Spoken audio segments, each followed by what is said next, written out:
পদ্মা, কর্ণফুলী, মেঘনা, যমুনা, পাকমন তোমার আমার ঠিকানা সমাজনীতিতে শপথ নিন। পাকমন পিপলস পার্টিতে যোগ দিন।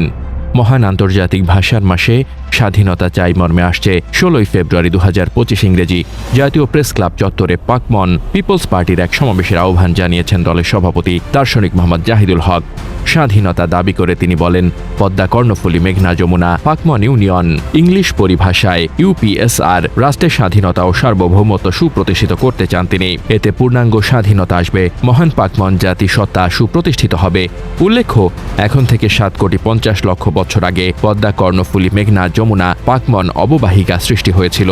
তখন থেকে মানুষের মুখে মুখে ফিরে প্রাকৃতজন ভাষা বা পাকমন ভাষা সৃষ্টি হয়েছিল বলে উল্লেখ করে বলেন, পাকমন পিপলস পার্টির মূল স্রোতধারার রাজনীতির নেতৃত্বের পথে জাতিকে হাঁটতে হবে। কিন্তু বিশেষ বিশেষ মহল দিল্লিতে বসে, কেউ বা লন্ডনে বসে, কেউ বা পাকিস্তানের হয়ে, আবার কেউ ওয়াশিংটনের হয়ে দীর্ঘ ৫৪ বছর ধরে আমাদের স্বাধীনতার বিপক্ষে লড়ছে।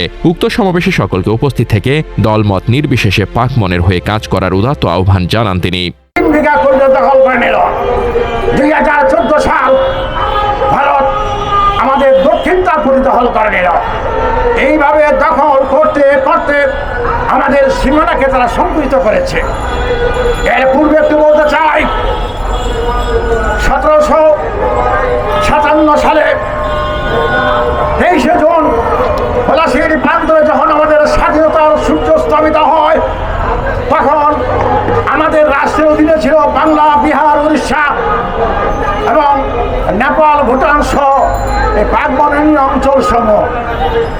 কিন্তু যখন ১৯৪৭ সালে আমাদের দেশ বিভক্ত করা হলো, তখন বাংলা, বিহার, উড়িষ্যার অধিকাংশ অঞ্চল এবং উত্তর পূর্বের যে অঞ্চলগুলো ছিল সব তারা ভারতের অধীনে নিয়ে গেল।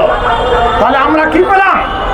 আমরা আমাদের এইভাবে রাষ্ট্রকে সংকুচিত করতে করতে এমন একটা পর্যায়ে পৌঁছেছে যে এখন শুধু ক্ষমতার দখল চলছে।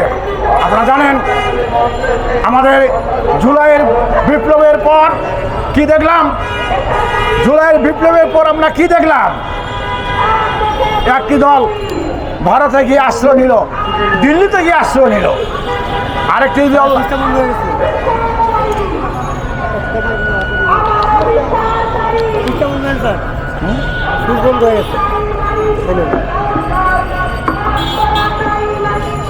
আরেকটি দল আগে থেকে লন্ডনে বসেছিল।